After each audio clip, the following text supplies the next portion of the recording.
Hello everybody, I'm having my coffee and I thought I'd make a video about 130 Pearl, the HOA, some of the problems we've had, some of the solutions I'm thinking of. So, thank you for tuning in. First of all, who am I? My name is Bill Decker.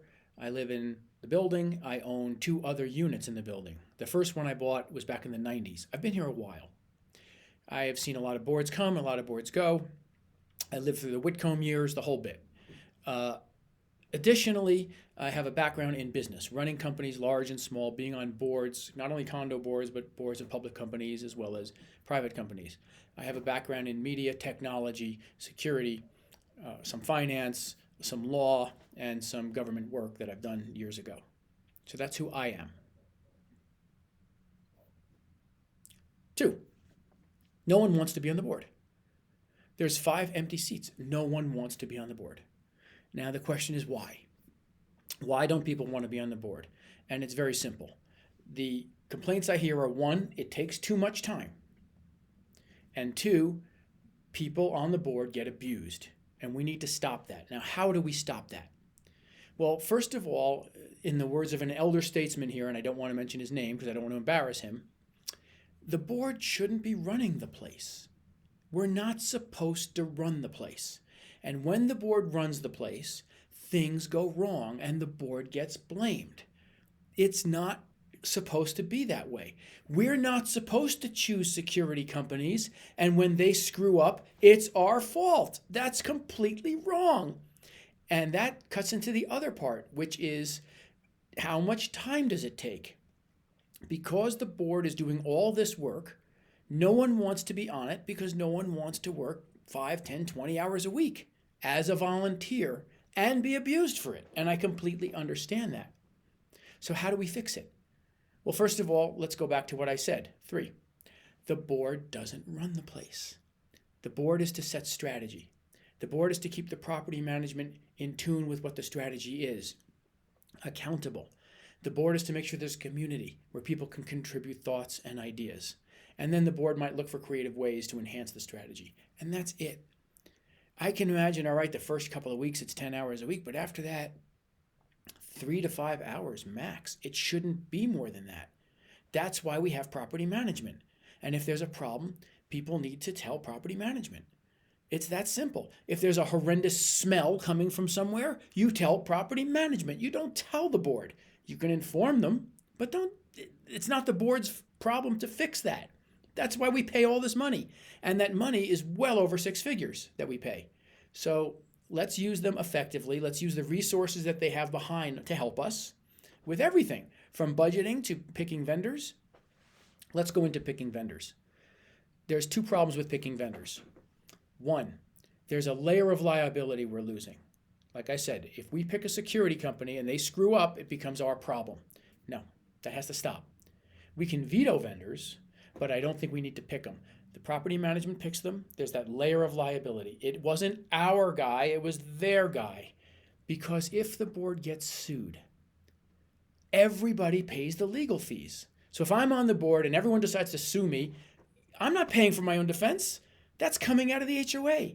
So that doesn't make any sense to me. So again, we have to let the property management do their job, not interfere, help them, and keep them accountable. They pick the security guy. They pick the painter. We don't do that. That's not the game we're in. We set strategy. We keep them accountable. The other thing that I want to talk about is this hostility with the board. And I don't think that that's acceptable. I just don't. I think people work too hard on the board. One board member told me she spent 5 hours just looking at emails every week. Just looking at emails. That's too much. That's too much. So how are we going to decrease that hostility? How are we going to work together? 1, property management does their job, right? They are accountable. They do the tasks. The board gets a spreadsheet, sets the tasks with the property management. Here's the job.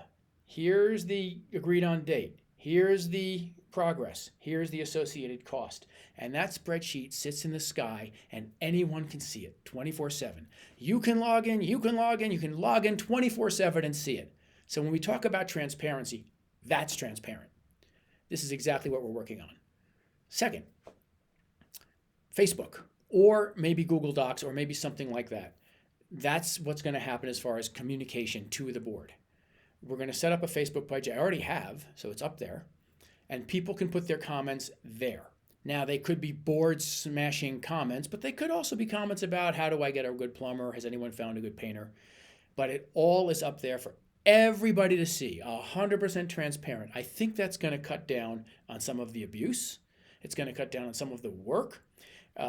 People who are residents don't pick and choose which board members to write to, and I'm guilty of that as well. So it's all up there, everyone to see. No one's drinking 6 bourbons and putting nasty messages up there. So transparency on messaging, transparency on deliverables. And then the last thing I need to really touch on is some of the problems we have. And I think one of our biggest problems right now is we've got a leaking roof. We got a leaking roof, guys. The roof is built like this, and it holds the water like a swimming pool. And the roof guys came and they put their hand under the membrane that's supposed to protect us from the weather, and the roof has to be changed. Now, I don't know how to select roofers, and I'm not going to pretend. The property management has to do it. They have to vet the company. They have to vet the warranty. They have to make sure that their stamp of approval is on it, and then we have to come up with the money. And it's that simple, and we're just going to have to do it. I don't want to bring bad news, but water means leaks. Leaks mean mold. Mold means condemn. So it's just a bad thing for all of us. But I'm not talking to roofers. That's not what I know how to do. There are people that we pay, and we pay them well, to do that, and that's their job, so we'll have them do that. So again, increased transparency, less hostility because of the transparency, because we're not going to go around changing personalities, and less work. And if there's less work, and it's really a 3 or 4 or 5 hour commitment, then maybe more people will want to join the board and help me as I run, because so far I'm running alone. Click the link below, folks. There's a Google document talking about exactly what I've said, and you can read it if you'd like. There's also the address of our Facebook page, so you can start to join that, and we can use that as a place to comment. Thanks very much for your time.